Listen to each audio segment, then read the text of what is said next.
आज मी तुम्हाला इथे एक सुपर हेल्दी चटणी दाखवते। ही आहे जवस, कारळे व कढीपत्ता वापरून केलेली चटणी. जवसाचा आपल्या आहारात नेहमी समावेश असावा। जवसाचे अनेक फायदे आहेत। जवसामुळे आपली शुगर लेवल मेंटेन होते, बीपी असतं ते नॉर्मल होतं, बॅड कोलेस्ट्रॉल असतं ते कमी होतं, तसंच त्याच्यामध्ये फायबर प्रोटीन भरपूर असतं, त्यामुळे कॉन्स्टिपेशनचा त्रास होत नाही। तसंच जवस हे स्किन करता हेअर करता खूप चांगलं आहे। वेट लॉस करता जवस अतिशय उत्तम आहे।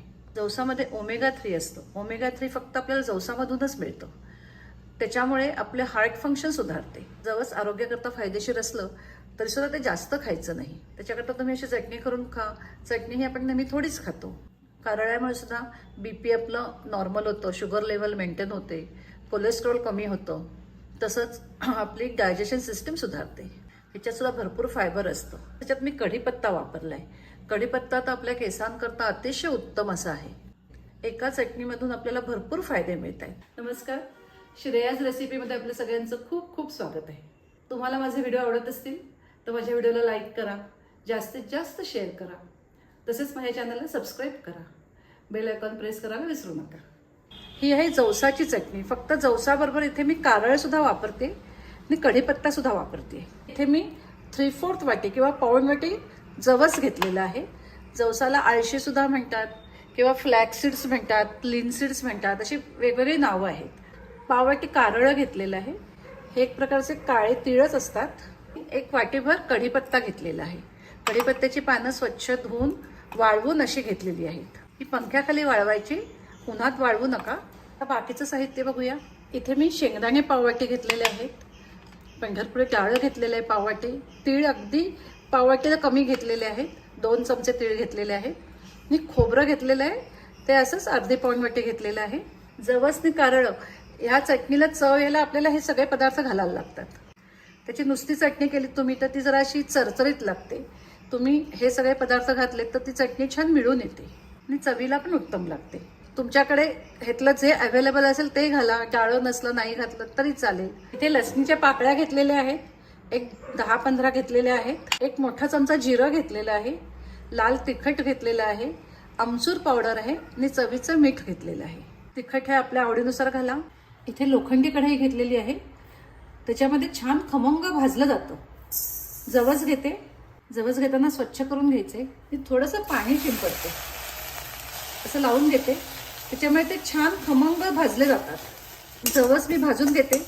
जवस किती भाजायचं आहे तुम्हाला दाखवते नंतर। मी खूप सुद्धा भाजले तर ते कडवट लागतात। जवस किंवा सगळं हे भाजताना नेहमी लो फ्लेमवरच भाजायचं। जवस भाजत आले की ते तडतड उडायला लागतात, इथपर्यंत आपल्याला भाजायचे आहेत। हे बघा आपलं जवस भाजून झालेले आहे। सतत हलवत राहायचं मात्र। हे बघा आवाज येत असेल, उडायला लागलेले तडतडते। आता मी गॅस बंद करते। गॅस बंद केलाय, 15-20 सेकंद असं परतून घेते। आता कारळ भाजून घेऊया। सगळं लो फ्लेमवरच भाजून घ्यायचं। कारळ पण भाजून झालेलं आहे। हे भाजायला अजिबात वेळ लागत नाही। तेव्हा त्यातनं थोडासा धूर यायला लागलेला आहे, म्हणजे आपलं छान भाजून झालेलं आहे। आता बाजूला काढते। आता शेंगदाणे, खोबरं, डाळ हे सगळं भाजून घेऊया। शेंगदाणे भाजून झालेले आहेत, त्याची सालं बघा निघायला लागलेली आहे। आता बाजूला काढते। खोबरं भाजून घेऊया। खोबरं सुद्धा भाजून झालेलं आहे, आता काढते बाजूला। तीळ भाजून घेते। लोखंडी कढईतच भाजून घ्यायचं, खूप खमंग भाजलं जातं। आता ह्याच्यातच डाळ घालते। डाळ भाजलेलंच असतं, जरासं गरम झाले पाहिजे। आता काढते हे सगळं बाजूला। आता मी अर्धा चमचा तेल घेते। ह्या तेलात हे लसणीच्या पाकळ्या भाजून घेऊया, त्यामुळे चटणी जास्त चांगली लागते। नाही तर कढीपत्ता पण ह्याच्यातच घालूया। हे सगळं भाजून घेऊया। हे बघा कढीपत्ता, लसूण छान भाजून झालेली आहे। आता मी गॅस बंद करते। आता ह्या गरम कढईतच अजून 1 मिनिट परतून घेते। कढई अजून गरम आहे, ह्याच्यात जिरं घेते परतून। थोडंसं जिरं असं गरम करून घेतलं की त्याची चव खूप छान येते। जिरं पण भाजून झालेले, आता काढते। आता हे सगळं गार होऊ दे। गार झाल्यानंतर चटणी करूया। आता हे सगळं गार झालेलं आहे, आता मिक्सरमधून चटणी करूया। मिक्सरचा जार घेतलेला आहे, आधी लसूण जरा बारीक करून घेऊया. कढीपत्ता आणि लसूण मिक्सर ऑन ऑफ करत ही चटणी करायची किंवा पल्स मोडवर करून घ्यायची. हे बघा कढीपत्ता आणि लसूण बारीक करून घेतलेली आहे. आता हे बाकीचं सगळं घालूया. शेंगदाणे घालू. पल्स मोडवर फिरवून घेते. हे बघा अर्धवट असं झालेलं आहे.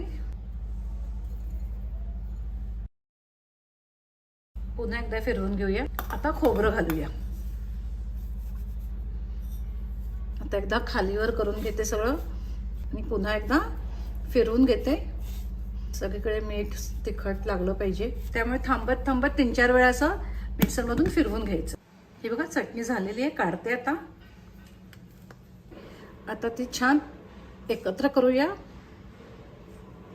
अशी ही आपली super healthy all in one चटणी तयार झालेली आहे. अतिशय हेल्दी अशी ही चटणी आहे. तुम्ही भाताबरोबर, भाकरी, पोळी कशाबरोबर ही चटणी खाऊ शकता. मुलांना पोळीचा रोल करून तुम्ही दिला चटणी घालून, तर मुलं सुद्धा ही चटणी आवडीने खातील. ही चटणी तुम्ही तेलामध्ये, तुपामध्ये कालवून खाऊ शकता, दह्यात कालवून खाऊ शकता. कशाबरोबर ही चटणी छान लागते.